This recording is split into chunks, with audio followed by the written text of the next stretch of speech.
Like I said after the Thursday game, I felt that we had overconfidence. The Super Eagles were too confident going into this But no, sir, encounter. specifically yesterday's game, was that from what you saw from the game, can we say the Super Eagles learned their lessons from the first encounter here in Benin City? No, I can't say that. I What, can't say what that would be the reason for that? because we saw the lapses in tactics and we failed to address it. Again. And we failed to address it. From what I know, if you learn a lesson from a mistake, it means when it comes up, when that's a situation you're expected to do something different. And we saw something yesterday, nothing different happened. I mean, we saw the lapses in midfield. For me, yes, the pitch was terrible. Yes, it was unplayable. Some said it was even a secondary school field. It was worse than that, really. There was more or less a mini portal very close to the halfway line where you have the players, probably change and all that. So that pitch, I wonder why CAF would have approved such like that for a game of that record. So we're talking about the African Cup of Nations here. Well, I don't know. I don't want to go into the OCAF thing because we know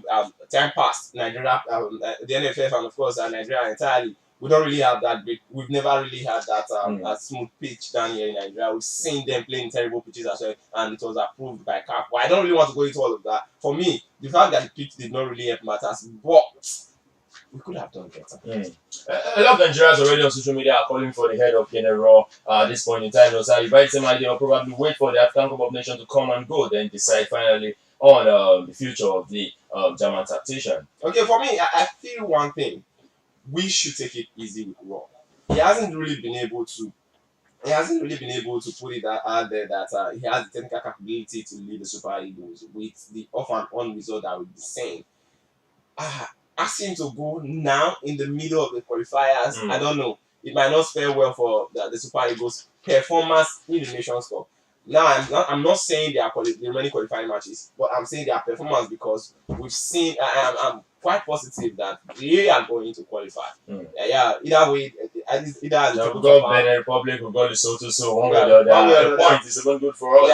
Probably 2 more points, whatever the competition is. Yeah, you understand. So I'm sure, but their performance proper going into the Nations Cup will not really be okay, and that's the thing that we need to be worried about. But if at the end of the qualifiers you want to let Raw go, I think you need to think about it properly because first off, he has a clause in his contract. If you ask him to go when his contract has not expired, you are going to pay heavily for it. That's in one grant. And secondly, you have to look at the set of players that he has brought in. They are very happy and comfortable with him, regardless of the players. Regardless of the results. I think that's really spectacular. I think that's the only thing he has been able to achieve for the Super Eagles, bringing in young, exciting prospects. But where he has failed is not being able to put them together as a team to deliver results. That's just the thing. And he has not really created a pattern that would know. You understand? If you look at people that have got plans that are building, coaches that are building, you want to look at Jurgen Klopp of Liverpool. He started with counter attack and he stick with it. He had players to dominate and play that. Refining it as he goes on, modifying it. You look at Pep Guardiola, he came up with tiki taka and he refined,